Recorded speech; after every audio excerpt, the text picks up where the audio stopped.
வெளியே நல்ல கிறிஸ்பியாகவும் உள்ள நல்ல ஜூஸியா இருக்கிற இந்த ஃபிஷ் டேஸ்ட்க்கு கிங்னே சொல்லலாம். லெமனோட போல்ட் ஃபிளேவர் அண்ட் ஸ்பைசியான மசாலா பர்ஃபெக்ட் காம்போ. இந்த ரெட் ஸ்னாப்பர் லெமன் ஃப்ரை எப்படி செய்யறதுன்னு பார்க்கலாமா?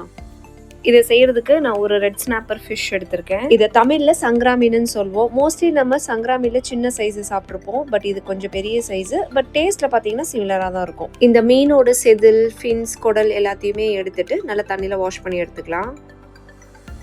இந்த ஃபிஷ் ஃப்ரை பண்ணுறதுக்கு தேவையான இன்க்ரீடியன்ஸ் பார்த்துடலாம்.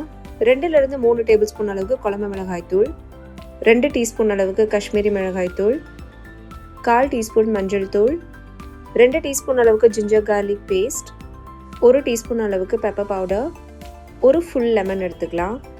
இந்த ஃபிஷ் ஃப்ரைக்கு தேவையான அளவு உப்பு, ஒரு 2 டீஸ்பூன் அளவுக்கு நல்லெண்ணெய்.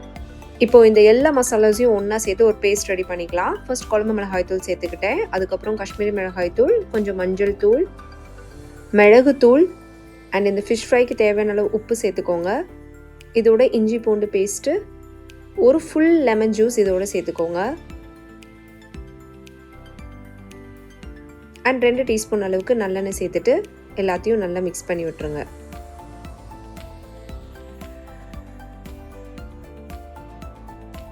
இந்த மசாலாஸ் கொஞ்சம் திக்காக இருக்கிற மாதிரி தெரிஞ்சதுன்னா கொஞ்சோண்டு தண்ணி சேர்த்துட்டு அந்த கன்சிஸ்டன்சியை அட்ஜஸ்ட் பண்ணிக்கோங்க. மசாலாவோட கன்சிஸ்டன்சி இந்த அளவுக்கு இருந்தால் கரெக்டாக இருக்கும். இன்னும் கொஞ்சம் தண்ணியாக இருந்துச்சுன்னா மசாலாஸ் எல்லாமே உதிர ஆரம்பிச்சிடும். ஸோ இதுதான் பர்ஃபெக்டாக இருக்கும். ஃபிஷ்ஷை நல்லா க்ளீன் பண்ணி எடுத்தாச்சு. இப்போ நம்ம ரெடி பண்ணி வச்சுருந்த மசாலாவை இந்த ஃபிஷ்ஷில் நல்லா ஸ்ப்ரெட் பண்ணி விட்டுறலாம். ஒரு பக்கம் மசாலாஸ் எல்லாம் நல்லா ஸ்ப்ரெட் பண்ணதுக்கப்புறம் இன்னொரு பக்கமும் நம்ம ரெடி பண்ணி வச்சிருந்த மசாலா ஆட் பண்ணிவிட்டு நல்லா எல்லா பக்கமும் ஸ்ப்ரெட் ஆகிற அளவுக்கு தடவி விட்டுருங்க.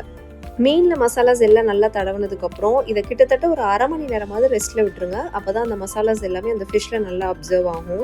ஃபிஷ் ஃப்ரைக்கு மசாலாஸ் எவ்வளோ முக்கியமோ அதே அளவுக்கு நம்ம ஃப்ரை பண்ணுற ஆயிலும் ரொம்ப இம்பார்ட்டன்ட். ஸோ நான் சூஸ் பண்ணுறது அஞ்சலியோட கோல்டு ப்ரெஸ்ட் நல்லெண்ணெய். இதில் இருக்க ஹெல்தி ஃபேட்ஸ் கொலஸ்ட்ரால் லெவலில் கண்ட்ரோல் பண்ண ஹெல்ப் பண்ணும். ஸோ இந்த மாதிரி ஃபிஷ் ஃப்ரைக்கில் நல்லெண்ணெய் யூஸ் பண்ணுறப்ப ரா ஸ்மெல்லாம் கம்மி பண்ணி டேஸ்ட்டை இன்னும் என்ஹான்ஸ் பண்ணும். ஃபிஷ் ஃப்ரை பண்ணுறதுக்கு பேனில் தாராளமாக அஞ்சலி நல்லெண்ணெயை சேர்த்துக்கோங்க. அதோட கொஞ்சம் கருவேப்பிலையும் மீனும் சேர்த்து வறுத்தீங்கன்னா அதோட ஃப்ளேவர் இன்னும் நல்லாயிருக்கும். இப்போ ஃப்ளேமை சிம்மில் வச்சுட்டு ஸ்லோ குக் பண்ணலாம். அப்போ தான் அந்த ஃபிஷ்ஷு கம்ப்ளீட்டாக குக் ஆகும். ஃபிஷ்ஷு நல்லா ஒரு பக்கம் குக் ஆனதுக்கப்புறம் நம்ம இன்னொரு பக்கம் பெரட்டி போட்டுடலாம். ஃபிஷ்ஷோட சைஸ் பெருசுங்கிறனால நம்ம ஒரு 2 தடவையாவது 2 பக்கம் பெரட்டி போட்டுட்டு நம்ம குக் பண்ணணும். அப்போ தான் அது கம்ப்ளீட்டாக குக் ஆகும்.